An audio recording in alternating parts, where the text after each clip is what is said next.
Good morning students. आज का जो हमारा टॉपिक है वो बहुत ही इंटरेस्टिंग है।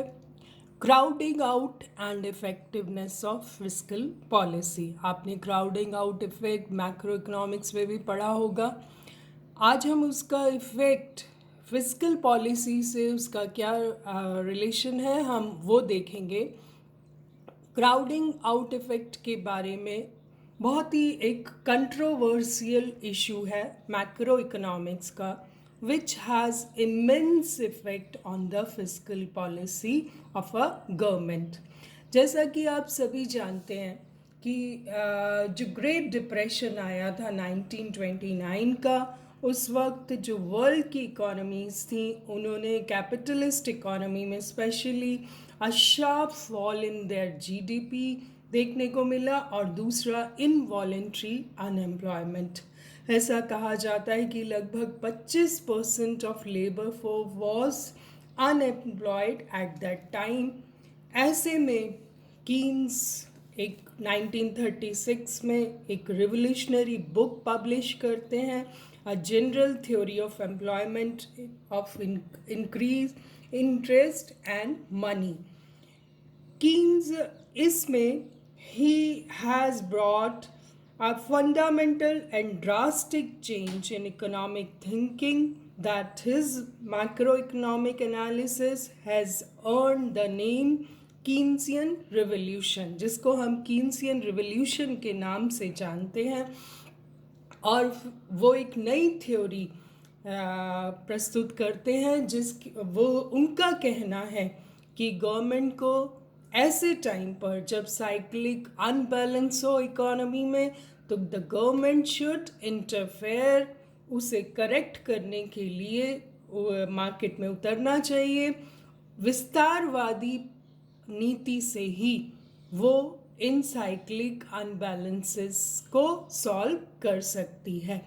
तो वहीं से हम स्टार्ट करते हैं कि कीन्सियन थ्योरी में, in the Keynesian theory, when government increases its expenditure without raising taxes, or when it reduces taxes without changing expenditure, it will have large expansionary effect on the national income। जब सरकार करों में वृद्धि किए बिना अपने व्यय में वृद्धि करती है, या जब वे व्यय में परिवर्तन किए बिना करों में कटौती करती है, तो इसका राष्ट्रीय आय पर अत्यधिक विस्तारवादी प्रभाव पड़ता है। आप डेफिसिट बजट के बारे में सुनते हैं। डेफिसिट बजट क्यों लिया जाता है? Because it would lead to large increase in aggregate demand. Budget घाटा समग्र मांग में बहुत अधिक वृद्धि करता है, इसीलिए आजकल की गवर्नमेंट्स मंदी के टाइम पर डेफिसिट बजट को अपनाना चाहती हैं। ये तो अनुकूल प्रभाव है, लेकिन ऐसा माना जाता है कि कीन्सियन थ्योरी का प्रतिकूल प्रभाव जो है वो बहुत ही अच्छा नहीं होता प्राइवेट इन्वेस्टमेंट के लिए। तो basically the problem is that this expansionary policy will adversely affects private investment. ऐसा क्यों कहा गया है, हम इसकी डिटेल स्टडी करते हैं, इसके रीजंस देखने की कोशिश करते हैं। क्यों प्रतिकूल प्रभाव पड़ता है प्राइवेट इन्वेस्टमेंट पर सरकार की विस्तारवादी नीति का? तो जो पहला जो प्रॉब्लम है, होता क्या है कि rate of interest goes up. जो ब्याज की दर है वो बहुत ज़्यादा अप हो जाती है, जिसकी वजह से भी प्राइवेट इन्वेस्टमेंट जो डिस्करेज होता है। तो रीज़न क्या है, ये रेट ऑफ इंटरेस्ट क्यों ऊपर जाती है? The reason is that the government raises its expenditure, it leads to rise in national output, which also raises the transaction demand for money। जैसा कि आप जानते हैं, जैसे ही गवर्नमेंट स्पेंड करती है पैसा, इससे नेशनल आउटपुट बढ़ता है। नेशनल आउटपुट बढ़ने से एम्प्लॉयमेंट जनरेशन होता है, और एम्प्लॉयमेंट जनरेशन से लोगों की इनकम बढ़ जाती है, और उसकी वजह से उनका खर्चा बढ़ जाता है, और उसके लिए ट्रांजैक्शन डिमांड फॉर मनी मांगी जाती है। मांग में वृद्धि हो जाती है, मुद्रा की पूर्ति स्थिर है, supply of money is stable, और क्या होता है कि मांग बढ़ जाती है। जैसा आप जानते हैं, डिमांड बढ़ गई और सप्लाई स्थिर है, तो मुद्रा की मांग में वृद्धि से क्या होगा, ब्याज की दर अप हो जाएगी। तो एक रीज़न ये दिया गया है, और नेक्स्ट रीज़न ये दिया गया है कि in order to finance its budget deficit the government borrows funds from the market. Of course budget इतने एक्सपेंशनरी इफेक्ट के लिए गवर्नमेंट को पैसा भी चाहिए होता है, धन चाहिए होता है। वो कहाँ से आता है? वी ऑल नो कि गवर्नमेंट सिक्योरिटीज़ इशू करती है ओपन मार्केट में, बोरो करती है फंड्स फ्रॉम द मार्केट, और इससे क्या होता है कि डिमांड फॉर लोनेबल फंड्स बढ़ जाती है। सरकार भी बैंक से लोन लेती है, वर्ल्ड बैंक से भी लेती है, पब्लिक लोकल पब्लिक से भी लेती है। तो इन सब से क्या होता है कि डिमांड, अचानक से डिमांड फॉर मनी बढ़ जाता है, एंड जो पूंजी प्राइवेट इन्वेस्टमेंट को चाहिए थी, वो पूंजी जो है वो सरकार के पास चली जाती है, और इससे डिमांड बढ़ने से आप जानते हैं उसका डायरेक्ट इफेक्ट होता है कि ROI, rate of interest, rising trend पर आ जाती है।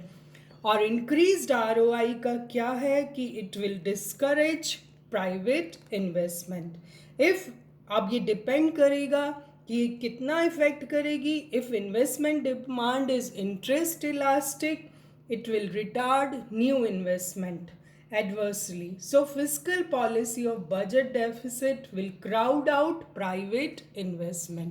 ऐसा कहा जाता है कि जो फिस्कल पॉलिसी है ये प्राइवेट इन्वेस्टमेंट को क्राउड आउट कर देती है। If demand is inelastic will have limited effect. विनियोग, बढ़ती ब्याज दर विनियोग को हतोत्साहित कर देगी। निजी निवेश में कमी करने के प्रभाव की मात्रा मांग को लोच पर निर्भर करेगी। निवेश मांग अधिक लोचदार होगी तो निवेश में अत्यधिक कमी होगी, और विस्तारवादी प्रभाव को ये व्यर्थ कर देगी। अगर हम डायग्राम के थ्रू देखें तो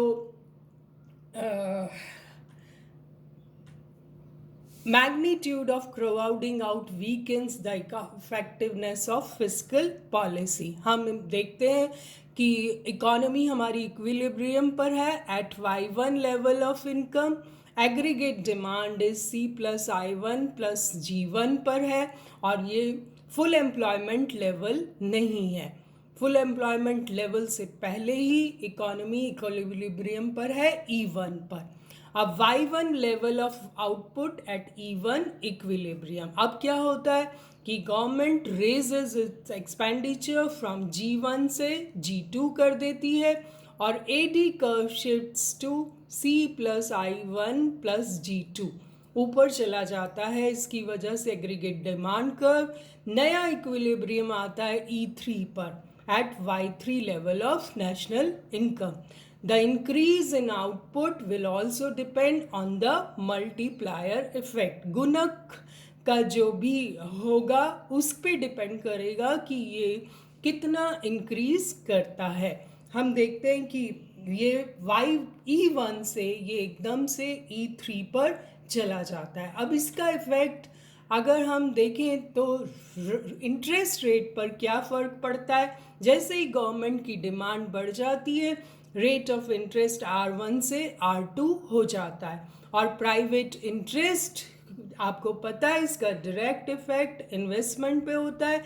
जो R1 पे I1 डिमांड थी अब वो I2 हो जाती है, यानी कि as a result of which investment घट जाता है।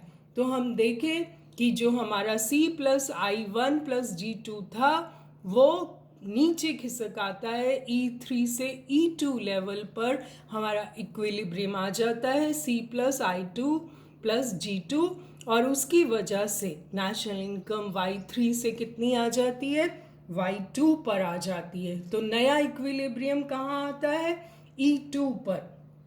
और इस E2 का ये डिपेंड करेगा कि गुणक कितना है, मल्टीप्लायर इफेक्ट कितना है, इलास्टिसिटी कितनी है।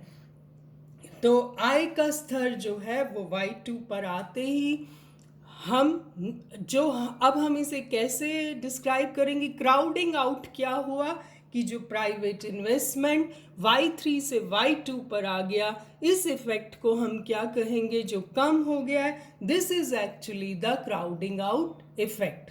क्योंकि सरकार की विस्तारवादी नीति की वजह से जो कि नेशनल इनकम Y3 होनी थी वो उल्टा Y2 हो जाती है, क्योंकि प्राइवेट इन्वेस्टमेंट डिस्करेज हो रहा है। तो इसका मतलब कि सरकार की विस्तारवादी नीति की वजह से जो एक्सपेंशनरी इफेक्ट था वो घट गया।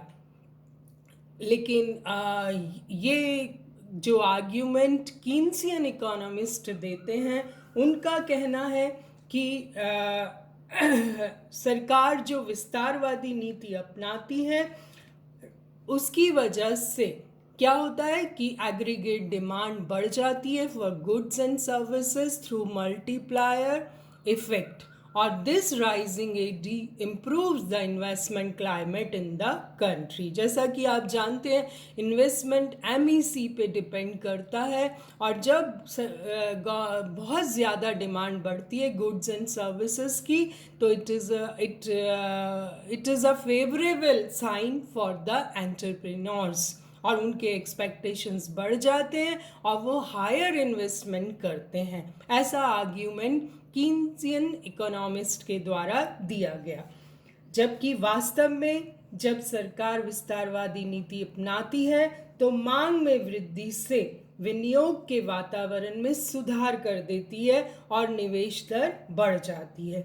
ऐसा कहना है कीन्सियन इकोनॉमिस्ट का। राजकोषीय नीति के विस्तारवादी प्रभाव को निजी निवेश की कमी ने कमजोर कर दिया। इसी को हम क्राउडिंग आउट इफेक्ट कहते हैं। Thank you so much.